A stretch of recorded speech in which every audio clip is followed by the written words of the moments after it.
Oh, hello guys! What's up? It's me again, Alicia nyo, at nagbabalik ulit para sa ating panibagong video. Alam nyo mga minamahal, masyado nang napaghahalataan. Hindi masyado talagang halatado na. Itong si former spokesperson Harry Roque, yung puganteng nagtatago sa ibang bansa, na baka merong inaalaga ang trolls. Alam nyo kung bakit? Ipakita ko sa inyo tong picture na yan ha. Harry Roque, kontra sa anti-troll farm bill. Sa mga hindi po nakakaalam, nung nakaraang araw kasi, nag-file yung mag-asawang Almario. Sino yung mag-asawang yon? Si PBA Party List Representative Attorney Mix Nograles at itong si 2nd District Representative Chino Almario. So ano yung final nila? Yung House Bill 11178 or mas kilala sa Anti-Troll Farm and Election Disinformation Act. So maganda naman po talaga mga minamahal yung layunin ng House Bill 11178. Kasi yung legislation na yon to protect the integrity of the Philippines election by criminalizing the operation of troll farms and the dissemination of false information targeting political candidate to unfairly influence election outcome. Kasi 'di ba, mapapansin ninyo, mayroong mga politician na para ma-promote yung kanilang sarili, sinisiraan ng kontrapartido. May mga ganon, kaya nagbabayad sila ng trolls, 'di ba? Kasi hindi naman sila yung pwedeng tumirada doon. Ang ginagawa nila, naglalatag sila ng maiko-content ng mga trolls. May mga influencer, 'di ba, na mga malalaki na kanilang inuutusan, kanilang binabayaran ng napakalaking pera para sirain ang kandidatong nais nilang ipasira para mag-benefits sila. Sa pamamagitan nun mga minamahal, kinokontrol nila yung narrative ng mga botante. Kaya hindi minsan may mga pagkakataon na ang mga botante bumoboto base lang po sa mga inendorso ng mga sikat na influencer or ng mga trolls, kasi na ano yung ano nila, yung narrative nila mga minamahal, kinalikot ng mga fake news peddler, ng mga nag-spread ng disinformation, na dinidistort yung history, 'di ba? May mga ganong pagkakataon. So that kailangan ma-penalize. Hindi lang yung trolls na nagsasalita na yun, bagkus pati din yung politician na nagbe-benefits, 'di ba? So ngayon, gaano ba katagal ang kulong at gaano kalaki yung penalty? Sabi din dito, penalties for violators include the imprisonment ranging from 6 to 12 years, fines, up to 2 million for individual found guilty of operating troll farms or spreading electoral disinformation. So 2 milyon sa taong mahatulan mga minamahal ng guilty, 'di ba, na ikaw yung utak ng troll farm na yan, at mayroon ding penalty para sa mga political candidate na nagbe-benefit at posible pang ma-disqualified at magbabayad ng 10 million pesos. So ngayon, itong si Harry Roque umalma. Pumutok ang butsi ng lolo ninyo, ng lola natin.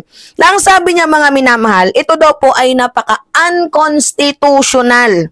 They are monopolizing the truth, the ideas, the concept. Yan po yung yung pinaglalaban ngayon ni former spokesperson Harry Roque, yung pugante na nagtatago doon sa ibang bansa.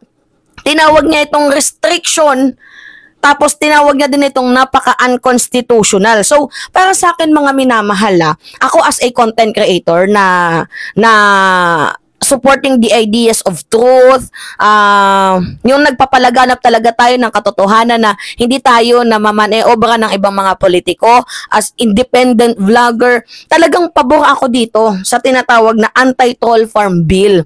Pabor na pabor ako para nang sa gayon, yung mga fake news peddler ba, magkaroon sila ng kahit papaano takot, magkaroon sila kahit papaano ng ideas na, ay hindi ako pwedeng magbalita ng ganito kasi fake news to, bawal to. Para kahit papaano natatakot. At beside, yung mga politiko, hindi na din magbayad sa mga influencer, sa mga trolls nila. Kasi may kaso na o kapag napatunayan na, ay, utos to ni ganito, ganyan, masisira yung reputation mo, madidisqualified ka.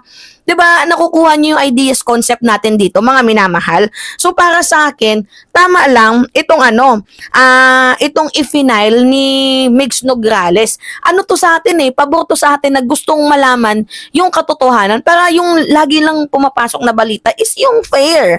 'Di ba? Kasi mamaya gawa ni ganito ganyan kaya siniraan si ito.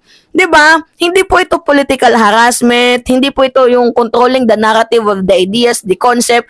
Hindi po ito ganoon Kumbaga, we are just sticking to the facts and truth.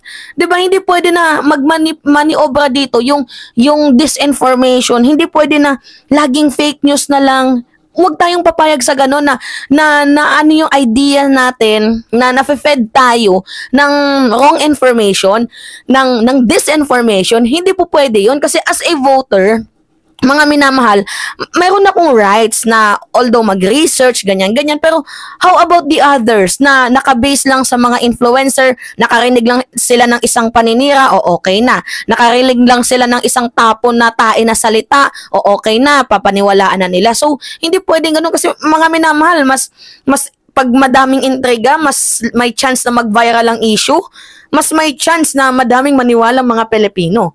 Kaya dapat, para sa akin, tama lang na suportahan itong bill na to. Kaya nga sabi ko, mukhang may troll farm itong si Harry Roque. Gawa nga po ng mga minamahal na kontra siya dito sa anti-troll farm bill.